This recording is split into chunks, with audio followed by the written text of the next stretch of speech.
আসসালামু আলাইকুম, কেমন আছেন? আশা করি ভালো আছেন।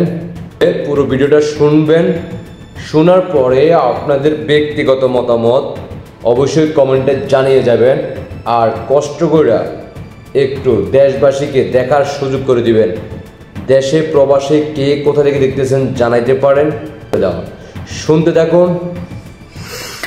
আওয়ামী লীগ নিষিদ্ধ করে এই যে তোরা ধোয়াটা তুলছিস, এটা তো গত সেপ্টেম্বরের নিউজ যে বিচারিক কার্যক্রম কমপ্লিট না হওয়া পর্যন্ত আওয়ামী লীগের দলীয় কার্যক্রম বন্ধ থাকবে। সেটা নিয়ে তোরা আজকে লাফাইতেছিস গাধার মতো। ভাই, তোরা নিষিদ্ধ করলেই আমাদের কি বাল ছেড়ে গেল, না করলে কি হইল? আমাদের তো এটা নিয়ে কোনো হেডেকই নেই। আমাদের আদর্শ আমাদের কাছে, এটা তোরা নিষিদ্ধ করলেও যা থাকবে, না করলেও তাই থাকবে। তোদের একটা গেজেটে কি এইরকম 35 to 40% লোকজন কি ভ্যানিশ হয়ে গেছে? চায় নাই তো। সো এটা নিয়ে এত টেনশন হওয়ার কিছু নাই।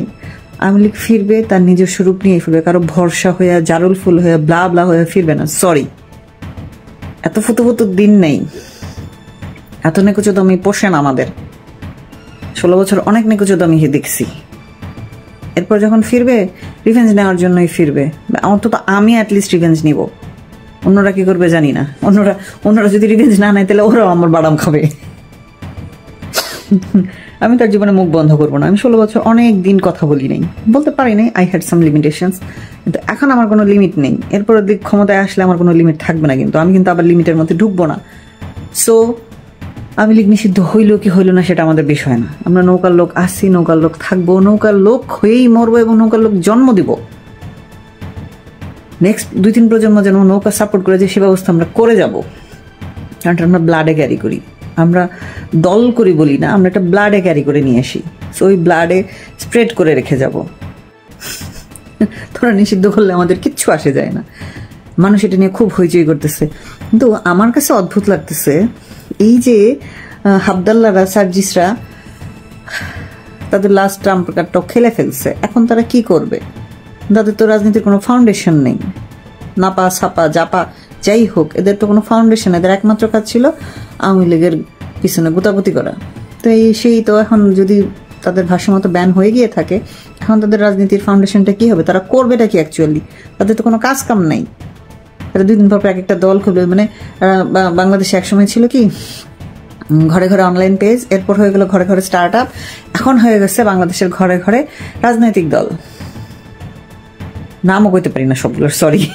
নেতাকর্মী তো বাদই দিলাম, দলের নামই জানি না, নেতাকর্মী তো অনেক দূরের বিষয়। কিন্তু এদিকে আবার দেখতেছি গত 8 মাসে হয়ে গেছে, কি জানি বলে, শেয়ার মার্কেট থেকে লম্বা লম্বা টাকা নাই হয়ে গেছে। এত লম্বা বিশাল সাইজের একটা হিউজ অ্যামাউন্টের টাকা নাই হয়ে গেছে। 90 লক্ষ কোটি টাকা সম্ভবত অ্যামাউন্টটা। মানে এত বড় টাকার হিসাব তো মনে থাকে না ভাই, গরিব মানুষ। 1-2 কোটি হলে মনে থাকে, এত বেশি তো মনে থাকে না। মানে এত বড় একটা অ্যামাউন্টের টাকা নাই হয়ে গেছে শেয়ার মার্কেট থেকে গত 8 মাসে।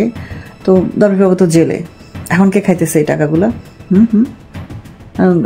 শান্তি কাকু দেখলাম বিদেশ থেকে স্পেশালিস্ট আনবে এই শেয়ার বাজারের সূচক উন্নয়ন করার জন্য। আমাদের আশিক বানায় কোথায়? আশিক বানায় একটা ইংলিশ প্রেজেন্টেশন দিক না, তো খুব ভালো প্রেজেন্টেশন। একটা ইংলিশ প্রেজেন্টেশন দিক দিলে তার করে বেড়ে যাবে।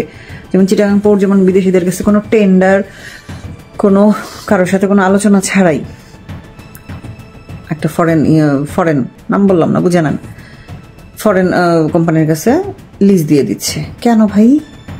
হু দ্য হেল ইউ আর? একটা অনির্বাচিত এবং অবৈধ সরকার, সে কিভাবে এত বড় বড় ডিসিশন নেয়? তার এখতিয়ারটা কই? কোনো এখতিয়ার নেই, কিন্তু তারা করতেছে।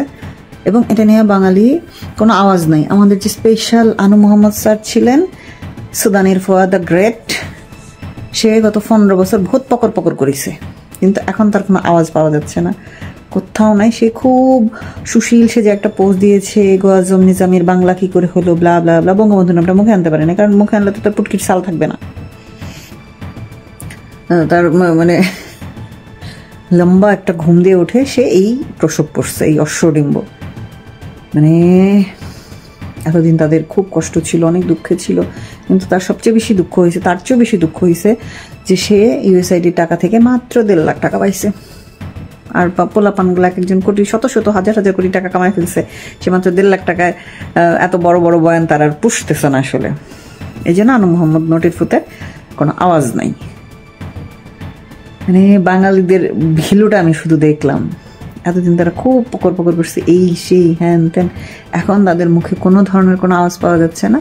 তারা সবাই নুনুসের টুন্ডা ধন মুখে নিয়ে বৈশা চিল করতেছে, চিলকাউয়া মারতেছে, মারুক মারুক, কোনো সমস্যা নেই। আওয়ামী লীগ ব্যান করুক, স্যান করুক, ঝ্যান করুক, যা মন চায় করুক, আমরা আমাদের মতো ফিরবো, আমরা আমাদের সময় হলেই ফিরবো, কোনো সমস্যা নেই। হ্যাঁ টাইম লাগবে, তো তো বিএনপি তো এখনো মুলার জুস খাইয়েই যাইতেছে, তাদেরকে মুলার জুস খাওয়াই যাচ্ছে। আসিফ নজরুল, বুইরা নজরুলটা বললো না যে এটা কি বলে, সংবিধান সংশোধন করতে, সংস্কার, সরি ওনারা তো সংস্কার ছাড়া কথা বলে না, সংস্কার করতে 2 থেকে 3 বছর লাগবে। তার মানে হচ্ছে বিএনপির কপালে মুলার জুস ছাড়া কোনো গতি নাই। এখন সেটা লন্ডনী মূলা হইতে পারে, খুবই স্বাভাবিক, লন্ডনী মূলাই হইতে পারে, তাতে তবে লন্ডনী মূলা খুব ভাল লাগে। তো এদিকে মৃত প্রায় অসুস্থ একদম মর্মর রুগীটা, সে দেখলাম শিফন পরে হেলে দুলে ঘুরে বেড়াচ্ছে।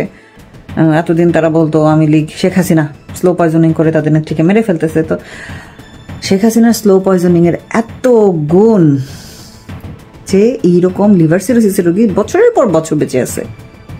হলি কাউ, আমি তো স্লো পয়জনিংয়ের পয়জনটা চাই ভাই, কারণ আমিও এত বছর বাইচে থাকতে চাই, লাল বদরদের চোদা দিতে চাই। হ্যাঁ আপনি বলবেন যে আপনি এরকম খারাপ করে বলেন কেন ভাই, মেয়েগুলারে গালি দিইনি, আপনাদের ভাবার কোনো কারণ নাই, মেয়েগুলারে দিছি, ছেলেগুলোকে বাদ দিছি। লালবদর খান কি মানে আমার কাছে ছেলে মেয়ে ইনক্লুড বোথ, বোঝা গেছে? এবং এতদিন এটা ছিল যে রাষ্ট্রীয় অন্যায়, এখন আমি এটা পার্সোনাল হিসেবে কাউন্ট করব। তোমরা যে কোন অভিমানে আমি রাজাকার তুমি রাজাকার, কে বলেছে স্বৈরাচার শেখ হাসিনার উপর অভিমান করে নিজেদেরকে রাজাকার বলছিল, তোমরা অ্যাকচুয়ালি রাজাকার রক্ত বিলং করো, তোমরা সেটা বিলং করো, কোনো না কোনোভাবে তোমাদের রক্তে সেই রাজাকারের রক্তটা আছে ডেফিনেটলি।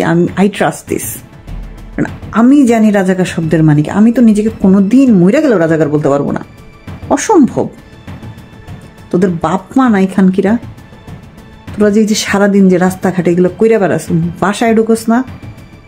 আমার বাচ্চা এরকম করলে তো আমি পিটাইয়া ছাল তুইলা ছুটকি বানায় ফেলতাম, আমাদের বাপ মারাও তাই করতো। সেই জন্য আমরা তোদের মতো এরকম নষ্ট হয়ে যাই নাই, রাস্তাঘাটে ডাকাতি কইরা বেড়াই না, আমি কে তুমি কে রাজাকার বলে চিৎকারও করি নাই। ওই কলিজাই আমাদের ছিল না যে এইসব কইরা বেড়াবো এবং বাপ মার গিয়ে ফেস করবো। তোরা কি সব এতিম, তোদের কোনো গার্জিয়ান নেই, অভিভাবক নেই, কিভাবে এগুলো কইরা বাসায় যাস? অবশ্য তারা বাসায় যাবে কিন্তু তারা ইন্টারকন্টিনেন্টাল রুম নিয়ে আসে, সদাইয়া কুলফাস না, বাসায় যাবে কি করতে? সমস্যা হয়েছে তোরা যেরকম খানকির ফুট, তোর বাপ মায়েরাও এরকম বেশ্যার ফুট, নাহলে তো তোদের পয়দা হওয়ার প্রশ্নই আসে না, ঠিক না? ওরা এরকম প্রেশার ফুড দেখে তো গরু পয়দা করছে, ওইরা রাস্তায় ছেড়ে দিচ্ছে। কুত্তার বাচ্চা যেরকম 7-8টা করে দেয়, রাস্তাঘাটে লত্তি বেদা খায় বড় হয়, তোরা এরকম বড় হয়েছিস, এই জন্য এখন এগুলো করে বেড়া, কোনো সমস্যা নেই। আমাদের সময় হলে আমরা এসে দেশ ঠিকই ঝাড়পোষ করে নিব, কোনো সমস্যা নেই। আমরা ওইটা পারি, বাংলাদেশে আওয়ামী লীগ ওইটা পারে, আমরা সেটা করব।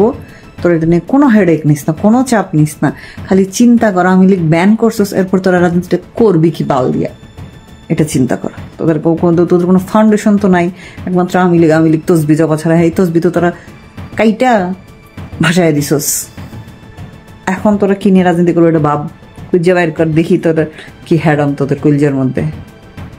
কি শুনলেন তো? এবার আপনাদের ব্যক্তিগত মতামত অবশ্যই কমেন্টে জানিয়ে যাবেন, আর দেশবাসীকে দ্রুত দেখার সুযোগ করে দিবেন সর্বোচ্চ শেয়ার করে। সবাই ভালো থাকবেন, আল্লাহ হাফেজ। জয় বাংলা, জয় বঙ্গবন্ধু, জয় শেখ হাসিনা। শেখ হাসিনার হাতে বাংলাদেশ নিরাপদ। শেখ হাসিনা ফিরবে বীরের বেশে। মাননীয় প্রধানমন্ত্রী শেখ হাসিনার হাতে বিজয় উপহার দিয়ে আমরা জয় বাংলার সৈনিকেরা ঘরে ফিরে যাব ইনশাআল্লাহ। আল্লাহ হাফেজ।